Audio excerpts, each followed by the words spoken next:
Welcome students. आज हम लोग चैप्टर 1 सेट्स क्लास 11th की थर्ड वीडियो कवर करने जा रहे हैं। मतलब कि ये थर्ड लेक्चर है। अगर इसके पहले के दोनों लेक्चर आपने नहीं देखे हैं तो पहले वो दोनों लेक्चर देख लीजिए ताकि आपको इस लेक्चर को समझने में आसानी हो।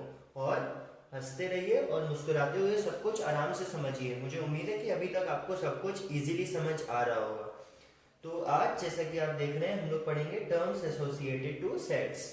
तो अलग अलग टाइप के सेट्स होते हैं, हम लोग ये भी कह सकते हैं, या फिर बेसिक टर्म्स हैं जो सेट से एसोसिएटेड होते हैं, जो सेट्स के बारे में पढ़ने के लिए हमें हेल्पफुल है और ज़रूरी है। तो सबसे पहला है empty set, a set which does not contain any element. तो एक एम्प्टी सेट क्या होगा, जैसा कि वर्ड एम्प्टी खुद डिनोट करता है, एक ऐसा सेट जिसमें कोई भी एलिमेंट हो ही ना।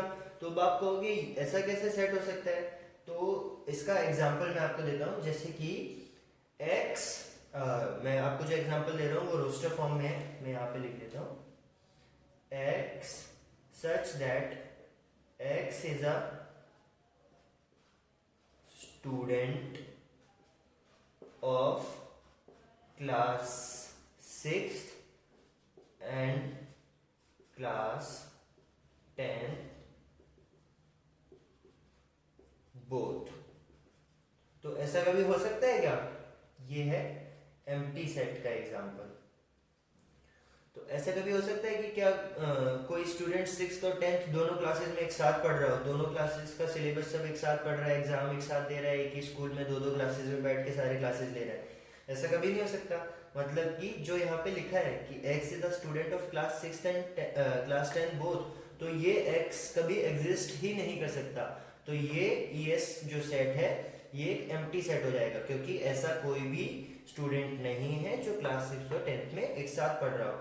तो वो सेट जिसमें कोई भी एलिमेंट्स नहीं होते हैं हम उसे एम्प्टी सेट बोलते हैं, और इसे हम फाई से डिनोट करते हैं, फाई। ओके, इसको हम लोग फाई बोलते हैं।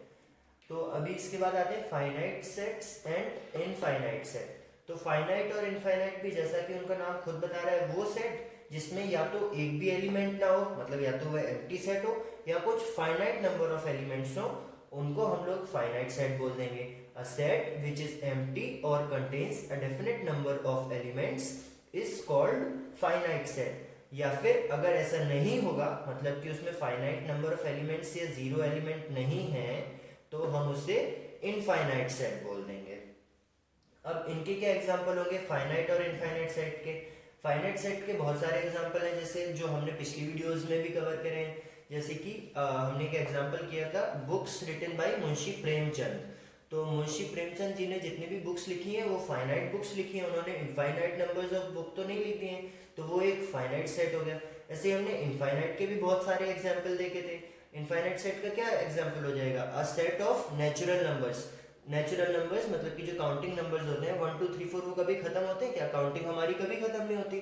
तो इनफाइनाइट सेट का एग्जांपल क्या हो जाएगा? Set of natural numbers. तो ऐसे ही और भी एग्जांपल है, वो आपके ऊपर मैं छोड़ रहा हूँ, आपको डिस्कवर करने हैं अलग अलग examples finite or infinite set के। तो इसके बाद आता है equal sets.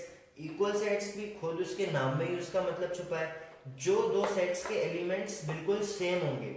I repeat, elements बिल्कुल सेम होंगे, नंबर ऑफ एलिमेंट्स नहीं। बहुत सारे स्टूडेंट्स यहाँ पे कंफ्यूज कर देते हैं कि दोनों में अगर सेम नंबर ऑफ एलिमेंट्स है तो वो इक्वल हो जाएंगे। बिल्कुल नहीं, दोनों में सेम एलिमेंट्स होने चाहिए। अगर एक सेट में 1 2 3 4 4 एलिमेंट है तो अगले में भी वही 4 एलिमेंट्स होने चाहिए, 1 2 3 और 4, तभी हम उन दोनों सेट को इक्वल सेट्स बोलेंगे। फॉर एग्जाम्पल, चलो इनके भी एग्जाम्पल लिख देता हूँ मैं।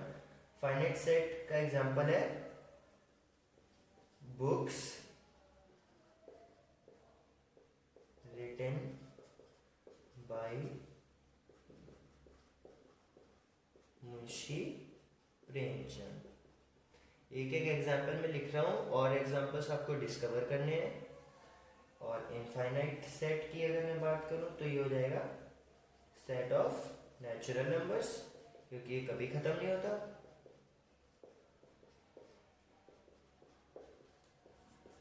ये हो गया इनफाइनाइट सेट। और अगर इक्वल सेट की बात करूं तो देखिए, अच्छा ये ले चुके हैं, पहले EQS ले लेते हैं। तो two sets A and B are said to be equal if they have exactly same elements. तो अगर A is equal to 1 2 3 4 है और B equal to भी 1 2 3 4 है, या फिर जैसा कि मैंने बताया था सेट लिखते टाइम ऑर्डर मैटर नहीं करता, तो अगर ये 3 2 1 4 भी है तो भी देखो इसमें वही चारों एलिमेंट्स है और इसमें भी वही चारों है, तो हम लोग लिख सकते हैं A is equal to B, और A और B क्या है, A और B हमारे दो इक्वल सेट्स हैं। तो अभी इससे एसोसिएटेड हमने थ्योरेटिकल पार्ट तो लगभग कवर कर लिया है। अभी हम लोग एनसीईआरटी में इससे रिलेटेड जितने भी एग्जाम्पल हैं उनको कवर करेंगे। ओके, सो अभी ये दो क्वेश्चन यहाँ पे लिखे हैं, इनको सॉल्व करते हैं।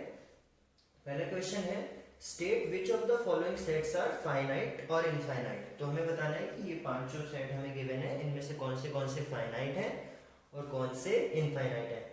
तो पहला है x where x belongs to natural number and x minus 1 multiplied by x minus 2 is 0। तो इस इक्वेशन का सॉल्यूशन फाइनाइट आएगा या इनफाइनाइट आएगा, इसी बात पे हमारा सेट फाइनाइट है या इनफाइनाइट है ये डिपेंड करता है। तो इसके इक्वेशन के रूट्स क्या होंगे 1 और 2, तो ये सेट क्या हो जाएगा 1, 2। तो हमने देखा कि ये एक फाइनाइट सेट है, ठीक है। x such that x is a natural number and x square is 4। तो ऐसे कितने नंबर हैं जिनका स्क्वायर 4 होता है, ऐसे कितने नेचुरल नंबर है। वैसे इंटीजर की भी बात करें तो -2 और 2 दोनों का स्क्वायर 4 होता है, पर नेचुरल नंबर सिर्फ 2 है। तो इसका आंसर क्या आएगा 2। ये सेट क्या हो जाएगा 2, तो 2 क्या हो गया एक फाइनाइट सेट हो गया, क्योंकि इसमें फाइनाइट नंबर ऑफ एलिमेंट्स हैं, एक एलिमेंट है सिर्फ जो कि 2 है। x such that x belongs to natural number and 2x minus 1 is equal to 0। x क्या है एक नेचुरल नंबर है और 2x minus 1 0 है, तो इस इक्वेशन का आंसर क्या आएगा, ये -1 को इधर भेजेंगे तो 2x is equal to 1 और 2 को नीचे भेज देंगे तो x is equal to 1/2। तो क्या 1/2 एक नेचुरल नंबर होता है, बिल्कुल नहीं होता।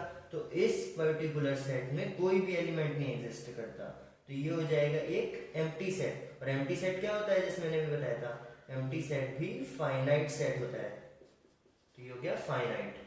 x such that x belongs to natural number and x is prime। तो इसको अगर मैं रोस्टर फॉर्म में लिखूं तो क्या हो जाएगा 2 3 5 7 11 13 एंड सो ऑन, क्योंकि ये सारे नेचुरल नंबर्स हैं और प्राइम नंबर्स भी हैं और ये कभी खत्म नहीं होंगे, आगे तक कहीं ना कहीं तक चलते ही चले जाएंगे। तो ये सेट क्या हो जाएगा, ये हो जाएगा infinite set. Okay, last one is x where x belongs to natural number and x is odd। तो इसको अगर रोस्टर फॉर्म में लिखेंगे तो क्या हो जाएगा 1 3 5 7 एंड सो ऑन, क्योंकि ये भी कभी खत्म नहीं होंगे ऑड नेचुरल नंबर्स, तो ये भी क्या हो जाएगा, ये भी हमारा इनफाइनाइट सेट हो जाएगा। चलिए सेकंड क्वेश्चन देखते हैं, find the pairs of equal sets. अभी हमें यहाँ पर a b c d और e 5 सेट दिए हैं और इनमें से कौन कौन से इक्वल है वो बताना है। तो a में एक एलिमेंट है 0, ये 0 एक एलिमेंट है, इसका मतलब ये नहीं है कि इसमें एक भी एलिमेंट नहीं है, 0 एलिमेंट्स है, 0 खुद भी एक एलिमेंट है।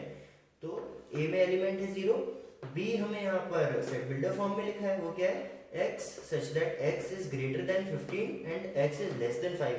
तो आप खुद बताओ क्या कोई ऐसे नंबर है जो 15 से बड़ा हो और 5 से छोटा हो, ऐसा कोई नंबर नहीं है। तो ये क्या है, ये एम्प्टी सेट है, या फिर इसको नल सेट बोल सकते हैं, या फिर इसको वॉइड सेट भी बोल सकते हैं।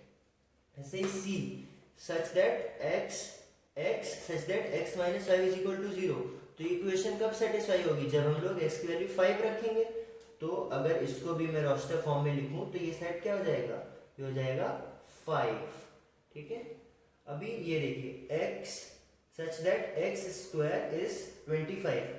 तो यहाँ पर हमें कोई भी लिमिट्स नहीं गिवन है कि ये हमारा इंटीग्रल वैल्यू लेगा या फिर हमारी सिर्फ नेचुरल वैल्यूज लेगा। इसलिए जब भी हमें गिवन नहीं होगा कि ये इंटीग्रल है या फिर नेचुरल वैल्यू है, तो हम हमेशा उसे इंटीजर वैल्यू मान के चलेंगे। तो d को हम लोग क्या लिख सकते हैं, ऐसे कौन से नंबर्स हैं जिनका स्क्वायर 25 होता है, ऐसे दो नंबर्स हैं -5 और 5। तो डी सेट क्या हो जाएगा -5 और 5। ऐसे ही ई देखते हैं x where x is an integral positive root of the equation this. तो अभी इस इक्वेशन को देखो, हमें इक्वेशन कैसे सॉल्व करते हैं, हमें 15 को दो ऐसे पार्ट्स में ब्रेक करना है कि -2 आ जाए। तो इसको 5 -3 में तोड़ सकते हैं। तो इसके रूट्स क्या आ जाएंगे 5 और -3।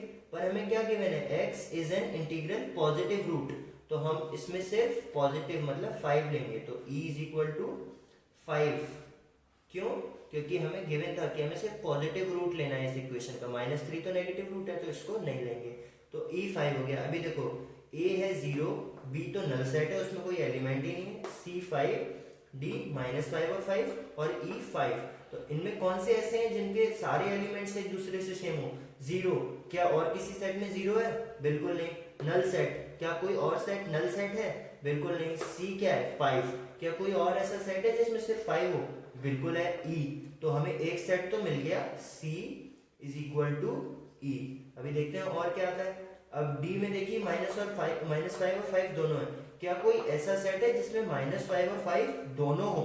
सिर्फ 5 नहीं, -5 और 5 दोनों।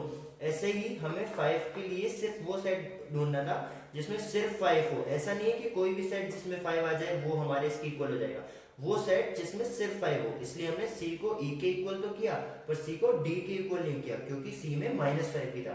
तो d के लिए भी नहीं मिला, ऐसे e के लिए हमें c ही मिलेगा।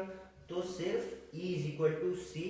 दो ऐसे सेट हैं जो इक्वल हैं और इनमें से कोई भी सेट आपस में इक्वल नहीं है। चलो, तो ये अभी लास्ट एग्जांपल है और उसके बाद हम लोग क्विकली इस वीडियो को वाइंड अप करेंगे। और नेक्स्ट वीडियो में इस वीडियो में हमने जितने भी कॉन्सेप्ट सीखे हैं set terms associated to sets के, उसके क्वेश्चन करेंगे। तो ये क्वेश्चन बोलता है which of the following pair of sets are equal. तो यहाँ पे देखिए दो अलग अलग पार्ट है इस क्वेश्चन के, कंफ्यूज मत होना। तो पहला है x is a set of letters in the word alloy. तो x क्या हो जाएगा, देखिए x हो जाएगा a l o और y, यही चार लेटर मिलके ये पूरा वर्ड बन जाता है। और b क्या है, set of letters in the word loyal. तो b के लेटर्स लिख लेते हैं, क्या क्या आ रहे हैं इसमें, l o y और a। तो अभी देख लेते हैं क्या इसमें सारे एलिमेंट सेम है। a इसमें है, इसमें भी है, l इसमें है, इसमें भी है, o इसमें है, इसमें भी है और y भी दोनों में है। तो सारे एलिमेंट सेम है, ऐसा नहीं है कि ये एलिमेंट सेम है और कुछ और भी एग्जिस्ट करते हैं। इतने ही एलिमेंट हैं इसमें और वो सारे एलिमेंट्स इसमें भी हैं और इसमें भी सिर्फ वही चार एलिमेंट्स हैं और एक्स्ट्रा एलिमेंट्स नहीं है। तो x is equal to b, ये दोनों इक्वल सेट हैं। फर्स्ट वाला ये इसका आंसर है। ऐसे ही सेकंड वाले के आंसर की बात करें तो a n such that n belongs to z। z क्या होता है, फर्स्ट वीडियो की लास्ट में पढ़ाया था, आपको याद हो तो। z होता है सेट ऑफ इंटीजर्स। तो n such that n belongs to integers and n square is less than 4।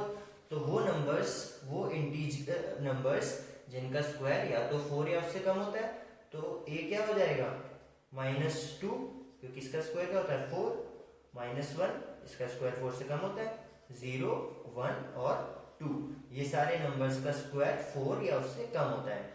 और b क्या हो जाएगा x such that x belongs to r। r क्या होता है, ये भी फर्स्ट वीडियो के लास्ट में कराया था, सेट ऑफ रियल नंबर्स। तो जितने भी रियल नंबर्स होते हैं वो सच, सो x belongs to r and x square minus 3x plus 2 0 है।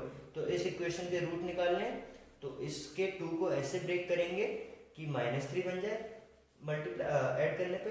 तो 2 और 1, तो इसके रूट्स क्या आ जाएंगे, 2 और 1 अगर ऐसे तोड़ूंगा तो 2 into 1 2 आ जाएगा और 2 plus 1 3 आ जाएगा। इस इक्वेशन के रूट्स बनेंगे 1 और 2। तो b हो गया 1, 2 या 2, 1 भी लिख सकते हैं। क्या यहाँ के सारे एलिमेंट्स और यहाँ के सारे एलिमेंट्स सेम है? सेम तो है, 1 और 2 1 और 2, पर ये इतने सारे एक्स्ट्रा एलिमेंट्स भी तो हैं जो इसमें नहीं है। तो यहाँ पर a is not equal to b, ये सिंबल नॉट इक्वल टू का होता है। तो a और b दोनों सेट्स इक्वल नहीं है। तो ये थे क्वेश्चंस और आज हमने कॉन्सेप्ट भी सीखा, some terms related to sets. अगली वीडियो में हम लोग एक्सरसाइज 1.2 करेंगे और अभी कुछ टर्म्स और बचे हुए हैं सेट से एसोसिएटेड, वो हम लोग एक्सरसाइज 1.2 के बाद वाली वीडियो में करेंगे। तो इस वीडियो में बस इतना ही. If you have like the video then please like the video. Thank you.